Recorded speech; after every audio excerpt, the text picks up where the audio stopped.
آگے بات کریں گے کہ دوسرا ایک تو یہ ہے کہ آپ اس کو کیسے فیس کر رہے ہیں، اس کو کیسے آپ کو پتہ چل رہا ہے، کیسے کیا کیا سٹیپ آپ لے رہے ہیں خاص طور کے وومن کو لے کر کے، ڈرگس کو لے کر کے؟ ڈرگس میں جو بچے انوالو ہیں ان کا بیہیویئر عام جیسے لوگوں کا نہیں ہوتا ہے.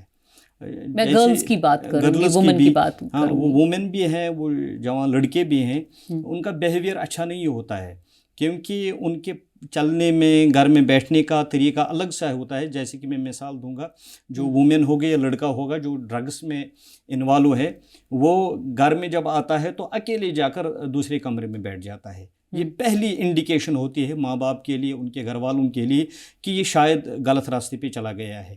تو اس کو اب پیار سے سمجھانے کی ضرورت ہے، اس کو گلے سے لگا کر اس کو کاؤنسلنگ کرنے کی ضرورت ہے، تو وہ واپس آئے گا. جب ہم اس کو ظلم کریں گے تو وہ بہت دور چلا جائے گا. تو اس کے پیچھے کیا وجہ ہے، کیوں ہو رہا ہے بار بار یہ، دیکھیے کیوں پھیل رہا ہے؟ دیکھیے اس میں بہت سارے لوگ ایسے ہیں جو پیسے کماتے ہیں. ہر ایک کو تو چاہیے ہی چاہیے پیسے، تو ایزی منی جو ملتا ہے اس کو بیچنے میں گمراہ کرتے ہیں، لوگوں کو ڈس آرڈر کرتے ہیں، سوسائٹی کو بچانے کی ضرورت ہے. ہاں ہم دیکھتے ہیں کہ بہت بار ایسا بھی ہوا ہے کہ ہمسایہ ممالک سے یہ آتا ہے، مگر میں یہ ایک کوشچن کرنا چاہتا ہوں کیونکہ جو بارڈر ایریاز ہیں، بارڈر ایریا میں ہمارے سیکورٹی فورسز رہتے ہیں، وہ کیا کام کرتے ہیں پھر؟ کیا ان کو پتہ ہی نہیں ہے کہ یہاں سے جا رہا ہے؟ ان پہ بھی ایک کوشچن مارک تو ہے، کہاں سے آ رہا ہے، کیسے آ رہا ہے؟ اگر ہم ڈیوٹی کر رہے ہیں وہاں پہ تو وہاں سے کیسے گزر جائے گا؟ یہ ان پہ بھی ایک کوشچن ہو جاتا ہے. مگر میں پوری قوم سے اپیل کرتا ہوں، جتنے بھی لوگ رہتے ہیں اس ڈرگس کے خلاف ایک جٹ ہو کر اپنی سوسائٹی کو بچائیے. تو دوسرا میں یہاں پر جانوں گی کہ آپ ایک مولانا ہیں اور آپ شری نگر سے ہیں، الگ الگ علاقوں میں آپ جاتے ہیں، الگ الگ جگہوں پر جاتے ہیں، آپ کی ڈائریکٹ انوالومنٹ ہے لوگوں کے ساتھ، لوگوں کا کنسرن ہے، آپ ایک ریلیجس لیڈر ہیں. تو یہ جو ڈومیسٹک وائلنس، لیٹ میرجز ہیں، یہ سب بھی بڑھ رہا ہے کشمیر میں، ایسا کیوں ہو رہا ہے؟ ڈومیسٹک وائلنس کے کیسز بہت سامنے آ رہے ہیں اور آپ نے بھی جیسا ہمارے ساتھ شیئر کر رہے ہیں آپ. بالکل آپ کی بات صحیح ہے کہ ڈومیسٹک وائلنس بڑھ رہی ہے اور لیٹ میرجز ہو رہی ہے کیونکہ ہمارا لائف سٹائل جو ہے وہ چینج ہو گیا ہے. ہم نے اب وہ لائف سٹائل جو پہلے جموں کشمیر میں ہوا کرتا تھا وہ بہت اچھا تھا، اس میں زیادہ ایکسپینسیوز نہیں تھی. مگر آج جو ہماری لائف ہے وہ بہت زیادہ ایکسپینسیو ہو گئی ہے. جب کوئی لڑکے کو شادی کرنے کے لیے راضی کرتا ہے کہ اب آپ کی شادی ہوگی تو لڑکی والے بہت زیادہ ڈیمانڈ کرتے ہیں کہ مہر اتنا ہونا چاہیے کیونکہ لائف سٹائل چینج ہو گیا ہے. یا کوئی کسی کے پاس لڑکی ہے تو وہ لڑکے کو ڈھونڈتا ہے کہ پہلے یہ ملازم ہونا چاہیے. یہ ضروری نہیں ہے کہ ملازم ہی ہے، بزنس مین بہت سارے ہوتے ہیں. اس میں بہت سارے فیکٹرز ہیں مگر سب سے بڑا فیکٹر جو ہے ہمارا لائف سٹائل چینج ہو گیا ہے. اس کو آرڈر میں لانے کی ضرورت ہے، اس لائف سٹائل کو، تو انشاءاللہ یہ ڈومیسٹک وائلنس بھی ختم ہو جائے گی. تو آپ کے پاس اس طرح کے کیسز آتے ہیں، بالکل آپ کے ساتھ شیئر کرتے ہیں، آپ ہیلپ کرتے ہیں، کیسے وہ رول آپ ادا کرتے ہیں؟ ہمارا میروائز منزل ہے لاوی پورہ سری نگر میں، اسی لیے بنا ہے پامپور سے بالکل لاوی پورہ سری نگر ہے HMT کے، جی پلوامہ سے پہلے، نہیں پلوامہ نہیں، وہ HMT میں ہے، کمرواری کے بعد. جی تو وہاں پر ہمارا جو آفس ہے، آفس میں ایسے کیسز آتے ہیں، کہیں پر میاں بیوی کے جھگڑے، کہیں بہن بھائی کا جھگڑا، کہیں ماں باپ کا جھگڑا بھی ہوتا ہے، باپ اور بیٹی کا جھگڑا بھی ہوتا ہے، ماں اور بیٹی کا جھگڑا بھی ہوتا ہے. یہ ساری کیس ہمارے پاس آتے ہیں اور ہم پہلے ایک پارٹی کا سنتے ہیں پھر دوسری پارٹی کا سنتے ہیں.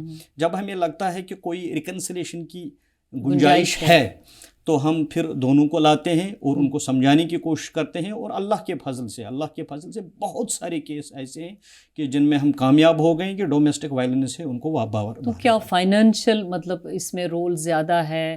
جو آج کل آپ نے لائف سٹائل کہا کہ موبائل بھی ہونا چاہیے، پہناوا بھی ویسا ہونا چاہیے، ورکنگ بھی ویسا ہونا چاہیے، دکھاوا بھی ویسا ہونا چاہیے. کیا کشمیر میں ایسا کیا ہے؟ وہاں تو جنت ہے، وہاں تو مجھے نہیں لگتا کہ اس چیزوں کی ضرورت ہے. پہلے جوائنٹ فیملی ہوا کرتی تھی. آپ کے سامنے کیا کیا ریزنز آتے ہیں خاص طور پہ سامنے؟ بہت سارے ریزنز ہیں مگر میں ان کو سم اپ کر کے، مین ریزن کیا ہے؟ مین ریزن یہی ہے کہ لائف سٹائل چینج ہو گیا ہے. کیونکہ ہر ایک بیٹا چاہتا ہے میرے پاس موبائل ہو، میرے پاس سکوٹی ہو، میرے پاس انفیلڈ ہو، میرے پاس گاڑی ہو، میرے پاس اچھا خاصا بنگلہ ہو، اور اس کی وائف کے لیے بھی وہی چاہیے. وہی چاہیے. بس یہی لائف سٹائل جب چینج ہو گیا تو یہی کارن ہے، بیسیکلی یہی کارن ہے کہ ڈومیسٹک وائلنس ہو رہی ہے، ریلیشنز اچھی نہیں رہتے. تو آپ سے اور جانیں گے آگے. اب کشمیر پہ بات ہم کر ہی رہے ہیں کہ آگے جو پچھلے 5 سال کی ہی ہم بات کرتے ہیں کشمیر کو لے کر کے، اس میں کیا ڈیولپمنٹ ہوئی ہے، کیسے حالات رہے ہیں؟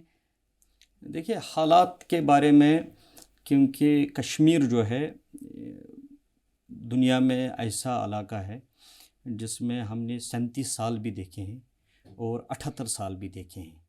عمومی طور 78 سال دیکھے ہیں اور خصوصی طور 37 سال دیکھے ہیں. جی. یہ دیکھنے کے بعد ہمیں لگ رہا ہے کہ زیادہ لوگوں کے دل جیتنے کی ضرورت ہے. سڑک ہو نہ ہو، بجلی ہو نہ ہو، مگر جب دل مطمئن ہو، جب میں شام کو گھر پہنچوں تو رات کو اچھی طرح آرام کروں یا دن کو اچھی طرح رہوں، تو جب دل مطمئن ہو تو ڈیولپمنٹ خود بخود آ جاتی ہیں. دلی جو ہے ہمارے دلوں کو جیتنے کی کوشش کرے. پچھلے 5 سالوں سے آپ کو کیا ڈیولپمنٹ، کیا شانتی لگ رہی ہے وہاں کی؟ اس طرح تو لگ رہا ہے کہ پتھر بازی نہیں ہو رہی ہے اور کچھ چیزیں نہیں ہو رہی ہے، مگر میں پھر بھی یہی کہوں گا کہ دل ابھی بہت دلی سے دور ہیں. کشمیریوں کے دل جو ہیں ابھی بہت دور ہیں دلی سے، کیونکہ ان کو دل جیتنے کی ضرورت ہے.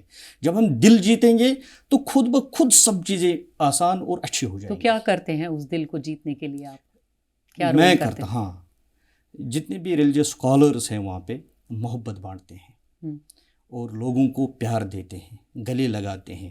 اگر کوئی بھکاری آتا ہے، اگر اس کو ہم یہاں سے ڈانٹیں گے تو اس کے دل میں کیا ہوگا ہمارے لیے. اگر ہم اس کو اچھی طرح پیار سے کہیں گے، بھائی میرے پاس بھی نہیں ہے آپ کے دینے کے لیے، تو جب ہم اچھے اخلاق سے، اچھے پیار سے اس کے ساتھ بات کریں گے تو وہ پیار سے واپس جائے گا، مگر ہمارے لیے بد دعا نہیں کرے گا. جی.